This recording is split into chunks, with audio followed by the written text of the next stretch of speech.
धनबाद बरवाडा थाना क्षेत्र के बड़ा पिछड़ी में बायोमेडिकल वेस्ट डंपिंग का विरोध करने के मामले में नामजद जिला परिषद सदस्य स्वाति कुमारी चौधरी, उनके पति दिलीप चौधरी समेत 7 स्थानीय लोगों को गुरुवार को धनबाद सिविल कोर्ट से बड़ी राहत मिली। गुरुवार को सिविल जज ब्रह्मानंद उपाध्याय की अदालत ने सभी आरोपियों की जमानत याचिका स्वीकार करते हुए उन्हें बेल प्रदान दी है। मीडिया से बातचीत में जिला परिषद सदस्य स्वाति कुमारी ने कहा कि बड़ा पिछड़ी में संचालित बायोमेडिकल वेस्ट ट्रीटमेंट प्लांट में अनियमितताओं के खिलाफ आवाज उठाने पर उनके और अन्य ग्रामीणों के खिलाफ मामला दर्ज किया गया था। उन्हें आरोप लगाया गया कि बायोमेडिकल वेस्ट का निस्तारण निर्धारित मानकों के अनुरूप नहीं किया जा रहा है, बल्कि उसे खुले में डंप किया जा रहा है, जिससे आसपास के ग्रामीणों को गंभीर परेशानियों का सामना करना पड़ रहा है। उन्होंने कहा कि खेतों में काम करने के दौरान बच्चों और किसानों को फेंकी गई मेडिकल सुइयों से चोट लगने का खतरा बना रहता है। इसके अलावा वेस्ट के कारण पर्यावरण भी प्रदूषित हो रहा है। एक जनप्रतिनिधि होने के नाते वे ग्रामीणों के हित में इस मुद्दे को लगातार उठाती रहेगी। वहीं दिलीप चौधरी ने कहा कि उनका आंदोलन पूरी तरह जनहित में है और वे किसी भी दबाव से पीछे हटने वाले नहीं हैं। उन्होंने कहा कि ग्रामीणों की सुरक्षा, खेती और पर्यावरण संरक्षण के लिए बायोमेडिकल वेस्ट के गलत निस्तारण के खिलाफ उनका विरोध आगे भी जारी रहेगा।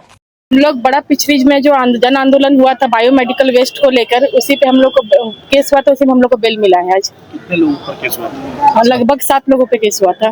क्या मामला था? मामला था वही कि बायोमेडिकल वेस्ट कचरा उन लोग तो ऊपर से जला भी रहे हैं, जला तो रहे ही नहीं, डंप कर रहे हैं, ऊपर से उन्हीं लोग गलत काम कर रहे हैं और केस हम लोग के ऊपर करते हैं। आगे आंदोलन किए थे? हम लोग आंदोलन किए थे। इस पे पॉल्यूशन विभाग भी जांच में आई थी, पॉल्यूशन विभाग की टीम भी वहां जांच में थी, वहां पे थाना वाले गश्ती दल भी आए थे। खुद उन्होंने लाइव रिकॉर्डिंग में कहा भी था कि सब कुछ सही तरीके से जांच हुआ है, लेकिन फिर भी वहां पे हम लोग के ऊपर उनका आदत ही है, बायोमेडिकल वेस्ट के जो संचालक उनका आदत ही है, कोई भी आंदोलन कीजिए वहाँ जनप्रतिनिधि पे, वहाँ के भोले भाले गाँव के लोगों के ऊपर वो केस करते हैं। और मेरे पति दिलीप चौधरी पे तो उनका आदत ही हो गया है हर बार केस करने का। हम लोग, मेरे देवर गणेश चौधरी, मेरे पति दिलीप चौधरी और जितने भी हमारे ग्रामीण थे सबके ऊपर उन्होंने केस किया है। तो आगे आंदोलन करेंगे कि डर गए? हाँ, क्यों डरेंगे?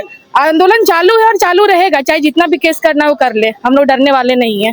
आज हम लोग पर जो झूठा आरोप लगाया गया था, वो माननीय न्यायालय पर हम लोग को विश्वास था कि हम लोग आरोप से हम लोग को जो मुक्ति मिलेगा, और ये हम लोग को मुक्ति मिला आरोप से। आगे लड़ाई लड़ेगी? देखिए, लड़ाई तो देखिए, हम लोग जन समस्या के लिए हम लोग हमेशा मुखर है। जन समस्या के लिए हम लोग लड़ेंगे ही, चाहे वो कितना भी केस करना पड़े, चाहे गोली मारेगा तो मार दे, चाहे फांसी चढ़ाना फांसी चढ़ा दे। हमारे साथ हमारे जितने भी सहयोगी हैं, जितने भी ग्रामीण के लिए अगर हमको लड़ना पड़े, चाहे जेल जाना पड़े, तो दिलीप चौधरी जीवन में कभी पीछे हटा है और न कभी पीछे हटेगा।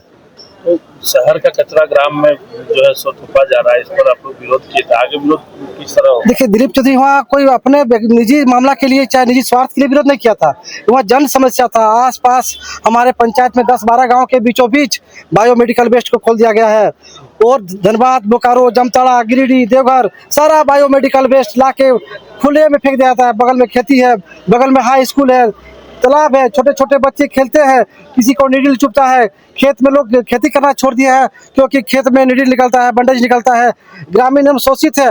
हमारे दलित भाई पर वो जाति सूचक शब्द का प्रयोग किया, उसको पीड़ित करने का काम किया, उसको डराने धमकाने का काम किया। यही थानेदार, बड़ौदा थानेदार, जब इन लोग अपना आवेदन दिया, इन लोग पर कोई एक्शन नहीं हुआ, और उल्टा यही लोग पर केस करके साथ में पता नहीं दिलीप चौधरी पर क्या उसका खुन्नस से पता नहीं, और एक जनप्रतिनिधि जिला परिषद जो जनता का आवाज को उठाने का काम किया, उसको थाना प्रभारी द्वारा झूठा मुकदमा फंसा करके इनकी आवाज को दबाने का काम कर रहा है। ऐसे में हमारे जो क्षेत्र की जनता है ये चुपचाप नहीं बैठने वाली है। चाहे आप थानेदार हैं तो आपका भी एक दायरा है।